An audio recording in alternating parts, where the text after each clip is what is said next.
Hello, everyone. Welcome back to another episode of the Afterschool Podcast. My name is Mr. Messer, and you can call me Rob. I am thrilled to be here, joined today by the executive director, newly anointed executive director of the Warrior Surf Foundation, Mr. Clayton Merritt. Clayton, thanks so much for being here. How are you? Doing well. Thanks for having me, Rob.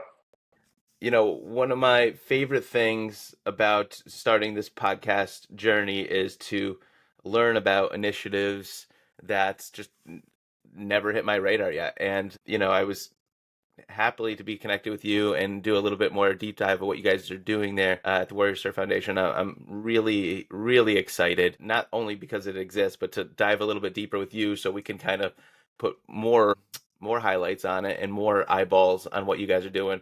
But before we get into that, if you don't mind, I always like to take a step back. Can you give us I'd say 55-second Cliff Notes version on who Clayton is before you even got into the Warrior Surf Foundation?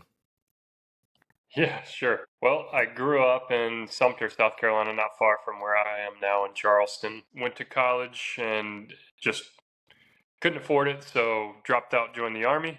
That took me to Colorado and a bunch of other places that I would have never otherwise gone. I had never been on a plane until then, so it took me all over the world. And then I ended up back in Charleston because I always loved the beach and wanted to end up at the beach eventually. I heard about Warrior Surf.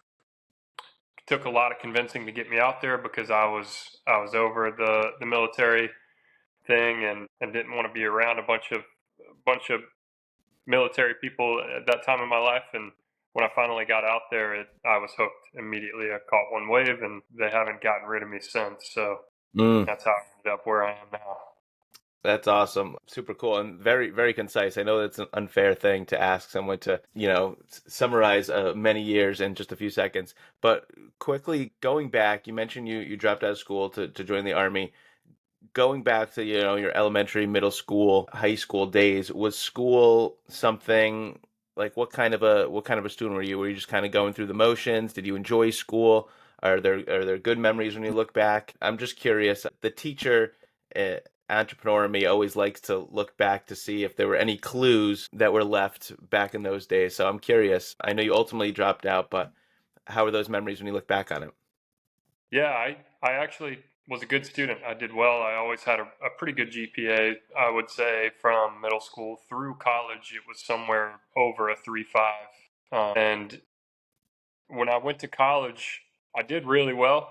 For me, I think I had a 3.75 or something like that when I got out, and I didn't hate school or anything like that. I actually thoroughly enjoy learning and enjoyed school. Like I said, I just got the bill after that first year, and I was like, man, this isn't for me. I got to find another way and join the Army. When I got out, I actually went back and finished my degree here in Charleston at College of Charleston. Oh, So nice. yeah, I never hated school. I would say I was not the kid to bring stuff home. I didn't bring any of my report cards or papers that I needed signed or anything like that. But I didn't dislike school by any means. Mm. So yeah, you're a beach kid. You always liked being around the water. I got from your little synopsis there. You're in the Army. Are you let's highlight the time where you caught that first wave and got hooked. What was it that caused you to interact with this foundation? Actually, let's take it one more step back. Can you just give listeners just the quick couple seconds on what the Warrior Surf Foundation does as a nonprofit and yeah, who its target audience is? Yeah. So Warrior Surf is a 12-week surf therapy program for veterans and their family members that includes up to 3 private surf lessons a week, 2 yoga classes, one yoga one-on-one, and wellness sessions, which is therapy. We call it wellness because therapy has a scary ring to it, especially for veterans. And then at the end of your 12 weeks, once you graduate, if you've done everything that we require, which is a lot, you get put on the list to get invited to one of our retreats to Central America. And for a lot of people, that's kind of the 12-week program is amazing and it's great community and it can be life changing. But those retreats are really what does it for a lot of people. Once they go on one of those retreats, they kind of come back different people. So yeah, I And just to go into what you were asking before, I've always been really competitive. I like working out. I love sports. To this day, I'm 31 and I'm still always trying to get all of my friends to play kickball, ultimate frisbee, wiffle Hmm. ball, something, because I love playing sports. And surfing is one of those things where it's a sport. You're active, but you're first of all, you can do it by yourself, which is big for me because it's hard to find people my age that still want to play sports. And two, you're totally present and mindful, and it's all you. You know, it's one of those things where you're in your own head. You're not communicating with other people. It's not competitive, but you're only focused on what you're doing.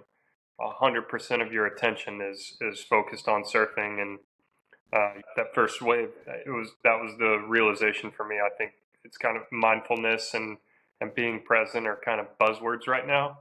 And the Yeah, first time I ever really experienced it was when I caught a wave.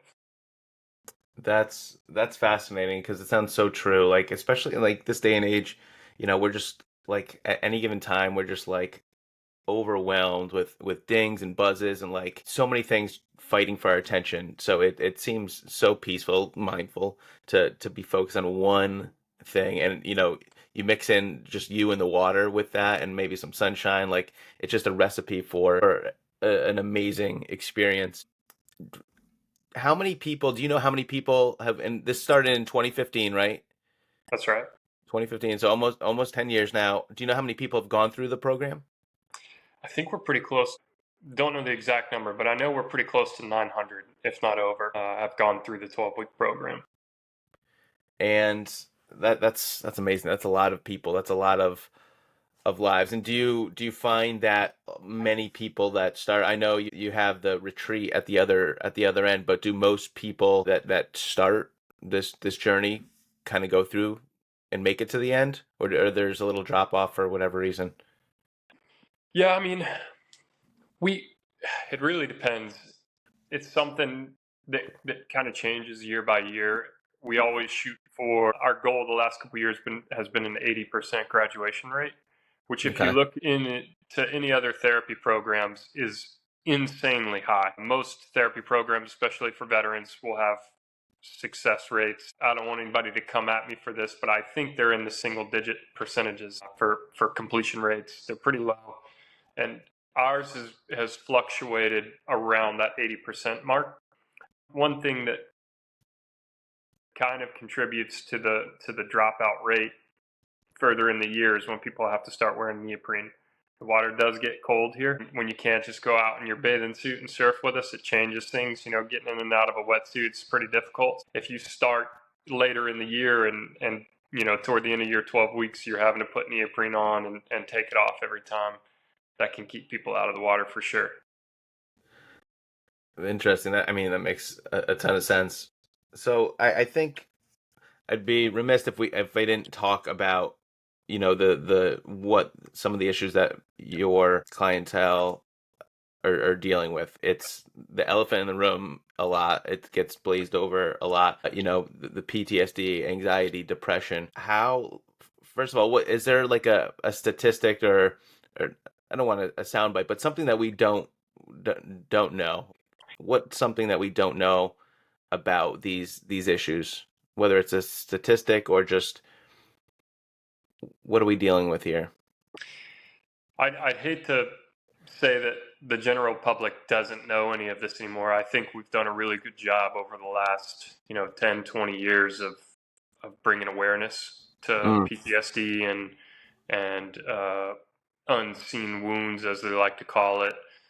But one thing that I think a lot of people don't realize is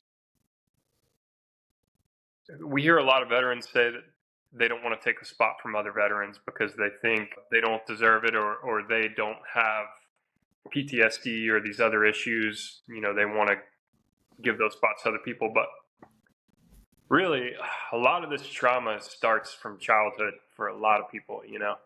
It can be exacerbated by the military. It can be brought back up by the military. It can be made worse for sure. And that's why we serve who we serve. They volunteered and and took all those risks to make all those things worse. But a lot of this stuff everybody's dealing with.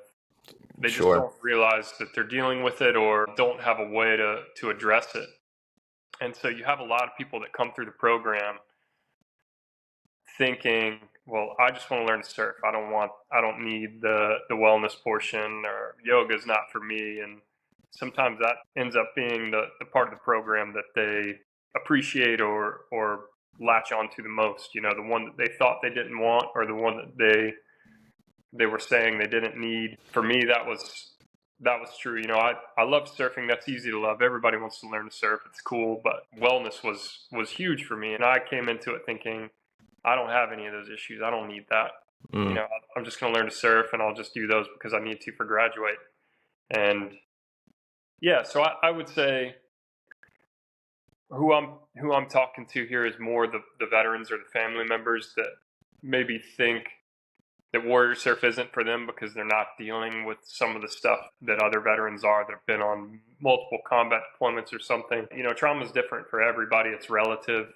You could have dealt with something at basic training or whatever it is, in your military career that is just as traumatic to you as a combat deployment is to somebody else. I appreciate you sharing that. So, like, because I'm thinking I don't have any firsthand military experience, but in my variety of circles, I know enough people that have served, and the common theme throughout talking to them about, potential trauma or issues or their time is that they just kind of don't talk about it. And that's it ends there. So is there, beyond just saying, hey, why don't you like look into this cool program, maybe you'd like surfing, is there any kind of verbiage or any way you guys recommend like getting people to your door to maybe have those unlocks for outside of just, hey, go learn to surf? Just out of curiosity. Yeah, I mean the easiest thing, anybody that's been around our community that just comes and hangs out at Third will tell you it's one of the most welcoming, open door communities out there. So we have people that aren't veterans, that aren't family members of veterans, that still just come hang out with us. We want everybody out there. Everybody can benefit from the community, whether they're surfing or doing wellness or yoga or not. We have a pretty great community. That's kind of my pitch to people if they're apprehensive about coming out, learning to surf, doing the program, signing up for the program. I just say, come hang out on a Saturday. We like to sit around and drink coffee and talk a little smack before we go out in the water and just hang out for a while. And on really terrible, flat, cold days, we might sit out there and just drink coffee and talk the whole time and never even get in the water. That's kind of the piece. People come for the surf, but I think they stay for the community. And so a lot of times I would just say, just come hang out one time. And if you don't want to do the program after that, whatever. But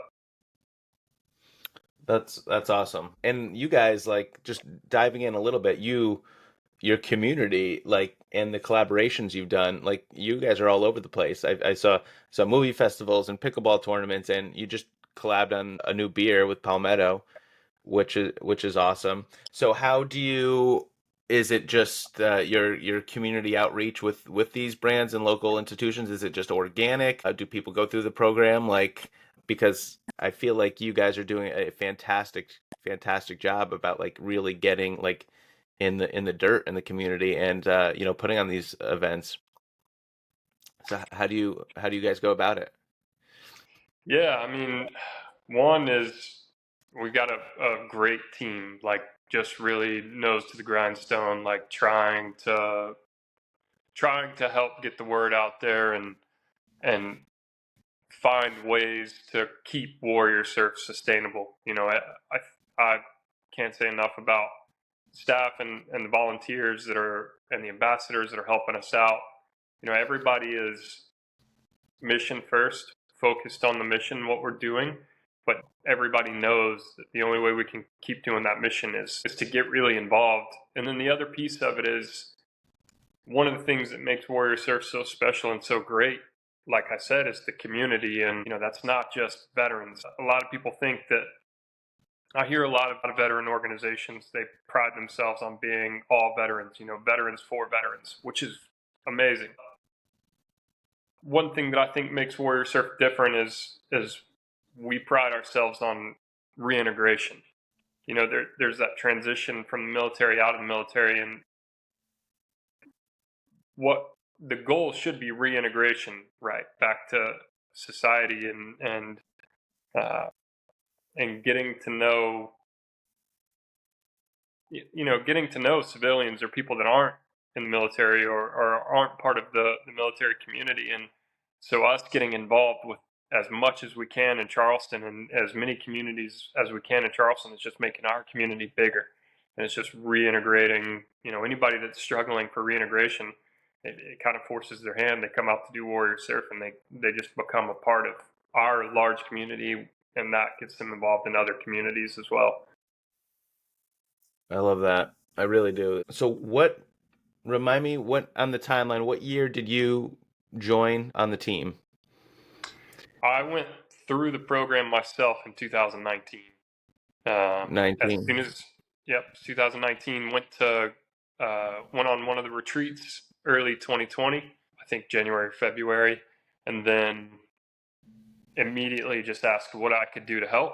I became a wellness coach for a little while, and then started doing some surf instructing once I developed a little more surf skill. And then in 2021, I officially became the director of surf operations. And I've been doing that until this month, which is when I took over as executive director. Amazing. What in the familiarity could be all over the place as far as whoever listens to this, but what is the hardest thing about running a nonprofit, or something that we probably don't know unless you're in it? Oh man, that's a tough one for me to answer because I just officially took the role. So, my answer could be totally different in a month, 6 months, a year. I don't know, but I would say starting off is there's a lot of pressure. This, especially for me, this isn't a nonprofit I created. It's one that helped me tremendously. I went through it as a participant, and then it was kind of handed off to me. So there's a lot of pressure to keep it going, to make it sustainable, and to not let it fail. And I would never expect the organization to fail doing what it's doing, but to do what we're doing at the capacity that we're doing it now, or to keep growing, that's tough. You have to. I've always struggled asking for help or asking for things, and when you got a nonprofit, you just have to.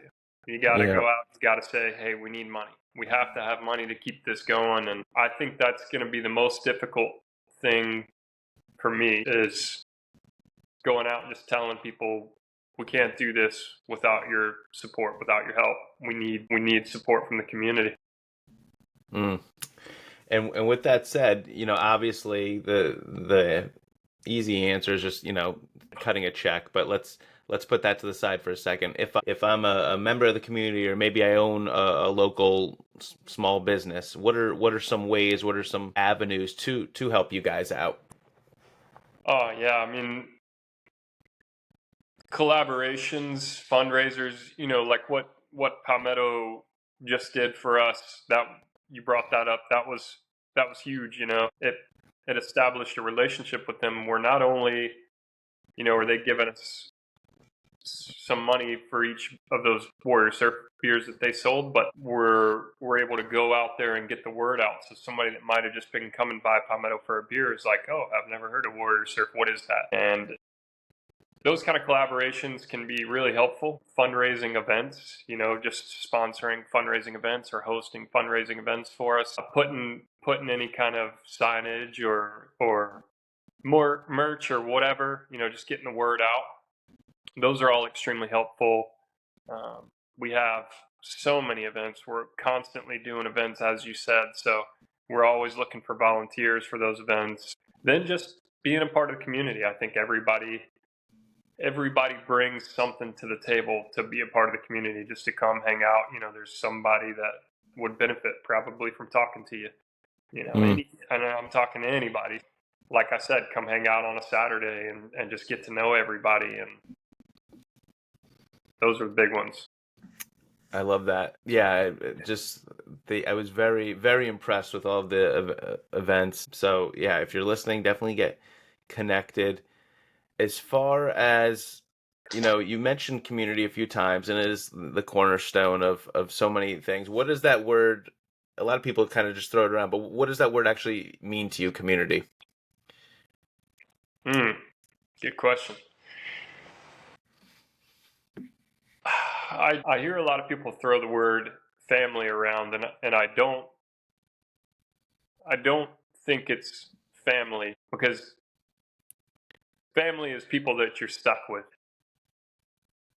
You can't choose them. They're there.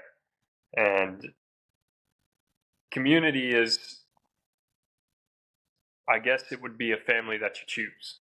And Mm. that's the big difference. A lot of people say family all the time. And like I said, a lot of people have trauma from families. They grew up, maybe they weren't in a great family growing up. There's a lot of great families out there, but some people didn't have one. And I think what separates family from community is a community, like I said, you choose them. That's a family you chose, and you could leave at any time, but you choose not to. So we have a bunch of different avenues of communication. We have a bunch of WhatsApp groups. We all surf together. We all text each other, find out when we're surfing, where we're surfing. We've got great representation at any event that we have. We have a lot of people show up.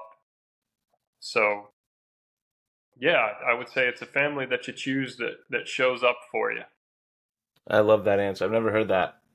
Family that you choose. Real quick before we kind of get to the last segment here, anything that you want to? I mean, we've brought up the events a couple times, but anything specifically that you would want to call out or share about what you guys are doing, maybe events or how to get plugged in with you, or the best ways to get plugged in with you guys? Yeah, the easiest way to get plugged in is our website, warriorsurf.org. Super simple. Everything will be on there, where to donate, where to volunteer, how to sign up for the program or apply for the program if you're interested in doing the program. I'm not sure when this will air, but we have some events this weekend, November 8th, 9th, and 10th, actually. We got the Carolina Surf Film Festival at Mex One. They're hosting the Carolina Surf Film Festival, and we're going to be the benefactor of that. They support us by taking us to Costa Rica, doing a retreat in Costa Right. Rica every year. So we'll be doing that in February, and those events are to help fund that, as well as their pineapple margarita. That kind of, they give us a kickback for that toward the Costa Rica trip when they take us.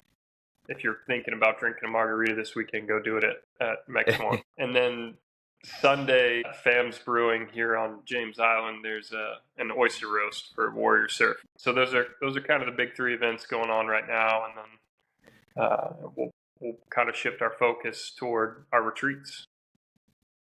Amazing. So before we get to our last segment, I always like to take, there's so much out there on the web and the news about people trying to tear each other down, putting flashlights on people, and maybe not the best light. So I always like to ask guests, is there someone in the community? Maybe it's someone on the team, maybe it's someone that went through the program, maybe it's someone an entrepreneur or a business owner you collab with. Is there someone that you would want to give roses to and shine the flashlight on in a positive way?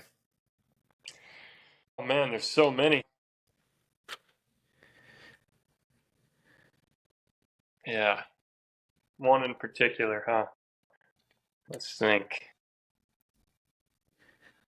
I'm going to give a shout out to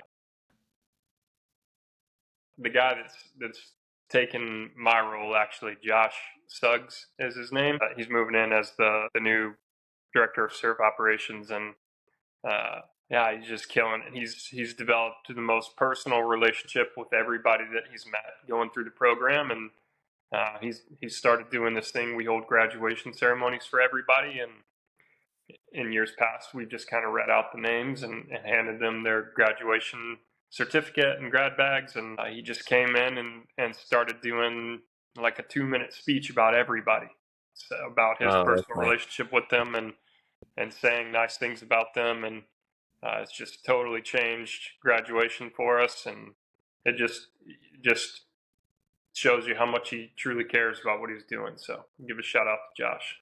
That's awesome. Yeah, and that stuff like that says a lot about someone. The in between the line stuff, the stuff that you can't really teach, that shows you actually care. All right. Thank you for that. That's awesome. All right. Before we get to our last little Spitfire segment here, I just want to thank you again for all you are doing. Thank you for your service personally, and thank you for your, doing this and just putting positive deposits out there in the Charleston community and, the ripple effects that are happening by people going through this program and learning how to surf and finding wellness and positivity.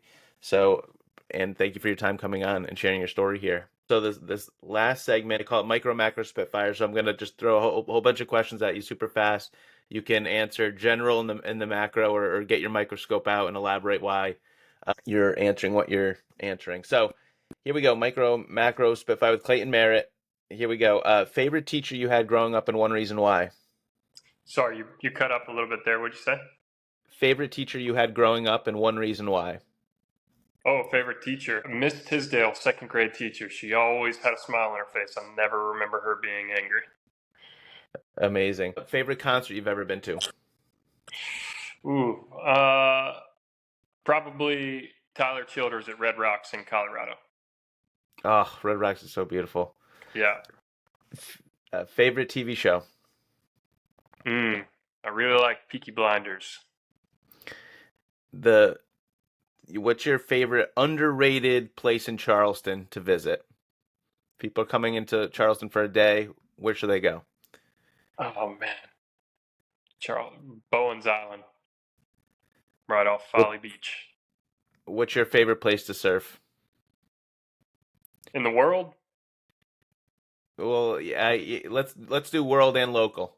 Okay, in the world, I really like Costa Rica, specifically Nassau. That was a cool spot we went to last year. And then here, I can't tell you because then everybody will blow it up. Your go-to breakfast place in Charleston? Dead Low Coffee on Folly Beach. Shout out to Pat and Gavin. Yeah, speaking of, what are the other gems out there on Folly? Ooh, well, if you want a fried chicken sandwich better than Chick-fil-A, you can go to Low Tide. Not Low Tide. Low Life. There's a lot Okay. of lows and dead lows out there. So Low Life has a great fried chicken sandwich. Dead Low has best coffee and breakfast, in my opinion. And then a cool little bar. Revelry just put their own little bar on Folly. It's in a nice little alley. It's outside. Nice little nook. Very cool. I love Revelry. Yeah. And lastly, if you could describe the Warrior Surf community in one word, what would it be? I guess I would say healing. Amazing. Clayton, thanks so much for staying after school. Thanks for coming on. Really appreciate you and all you're doing.